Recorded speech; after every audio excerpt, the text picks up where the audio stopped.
Om Sai Ram. This is Sai Satcharitra chapter 35. This chapter covers the following: tested and never found wanting, Kaka Mahajani's friend and boss, the insomnia case, and Bala Patil Nevaskar.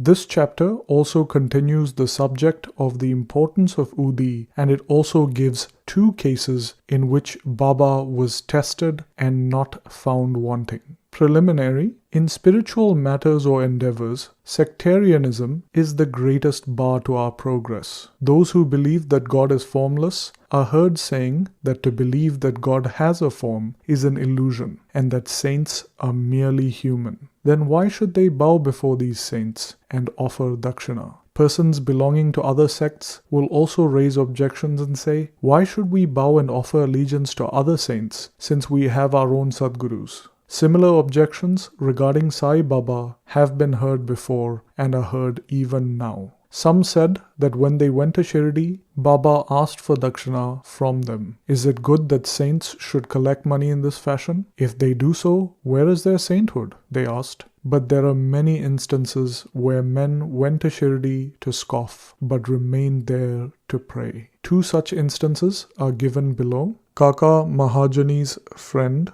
A friend of Kaka Mahajani's was a devotee of God without form and was averse to idolatry. Out of curiosity, he agreed to go to Shirdi with Kaka Mahajani on two conditions: that he would neither bow to Baba nor pay him any dakshina. Kaka agreed to these conditions and they both left Bombay on a Saturday night and reached Shirdi the next morning. As soon as their feet touched the steps of the masjid, Baba, looking at the friend from a distance, addressed him with sweet words. "Oh, welcome, sir." The voice in which he said these words was a very peculiar one. It resembled the voice of the friend's father. It reminded him of his departed father and sent a joyous thrill through his body. What an enchanting power the voice had. Rather surprised, the friend said, "This is no doubt the voice of my father." Then he went up and, forgetting his resolution, placed his head upon Baba's feet. Then Baba asked for dakshina from Kaka twice, once in the morning and again at noon. The friend whispered to Kaka, "Baba asked for dakshina from you twice.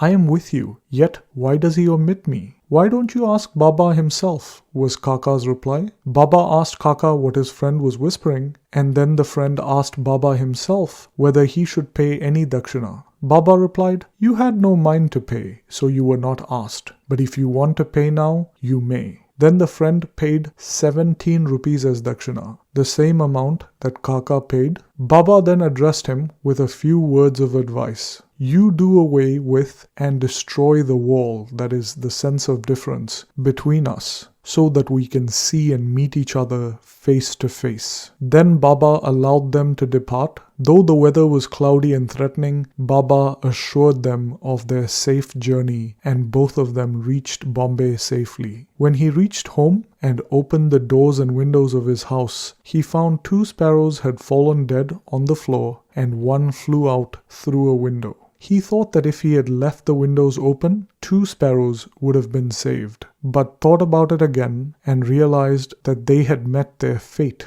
and that Baba had sent him back soon enough to save the 3rd sparrow. Kaka Mahajani's boss. Kaka was a manager in the firm Thakkar Dharamse Jethabai, a solicitor in Bombay. The boss and the manager were close. Mr. Thakkar knew that Kaka often went to Shirdi, stayed there for a few days, and returned when Baba permitted him to. Out of curiosity, and in order to test Baba, Mr. Thakkar decided to go to Shirdi with Kaka during the Shimga holidays. As Kaka's return was uncertain, Thakkar took another man with him as an associate. The 3 started together and Kaka bought 2 seers of raisins, that is, dried grapes with seeds, on the way for Baba. They reached Shirdi in due course and went to the masjid to receive Baba's darshan. Babasaheb Tarkad was there and Mr. Thakkar asked him why he had come there. "To receive darshan," Tarkad replied. Mr. Thakkar asked if miracles took place here, and Tarkad replied that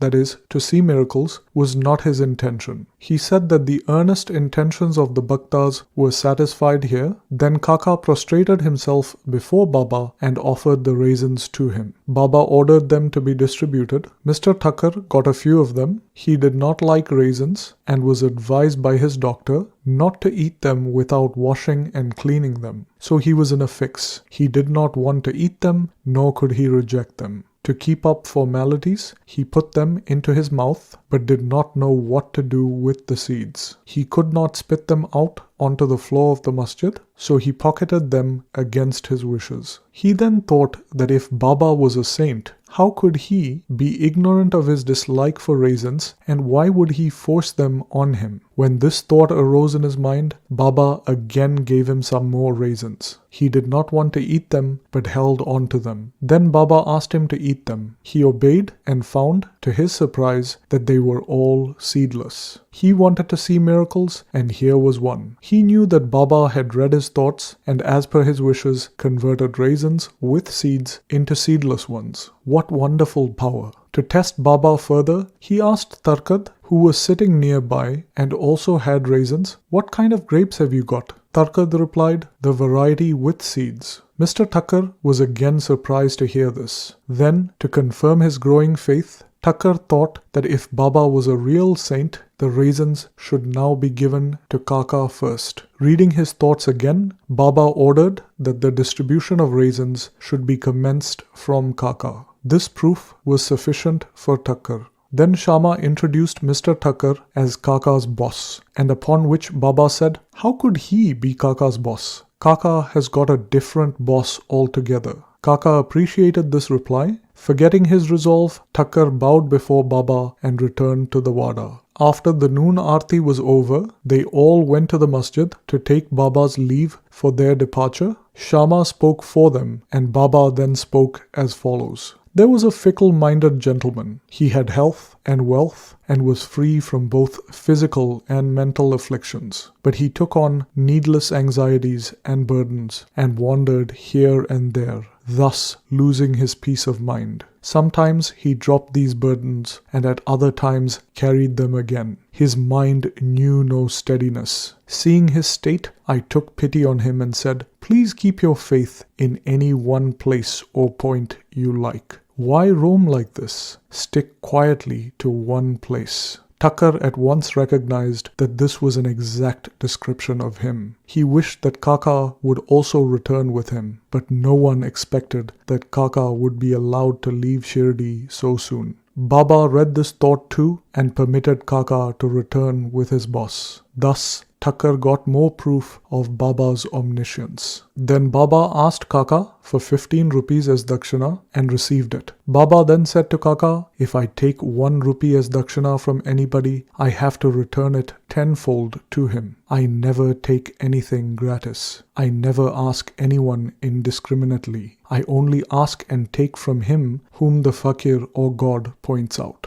If anyone is indebted formally to the fakir, money is received from him. The donor gives and sows his seeds only to reap a rich harvest in the future. Wealth should be the means to work out dharma. If it is used for personal enjoyment, it is wasted. Unless you have given it before, you do not get it now. So the best way to receive is to give. The giving of dakshina advances vairagya, non-attachment, and thereby bhakti and jnana. Give one and receive tenfold. On hearing these words, Mr. Thakkar gave Baba 15 rupees as dakshina, forgetting his resolve not to do so. He felt he had done well in coming to Shirdi as all his doubts were solved and he had learned so much. Baba's skill in handling such cases was unique. Though he did all these things, he was totally detached from them. Whether anybody bowed to him or not, or whether anybody gave him dakshina or not, it was the same to him. He never disrespected anyone. He felt no pleasure because he was worshipped, and no pain because he was disregarded. He transcended the pair of opposites, pleasure and pain.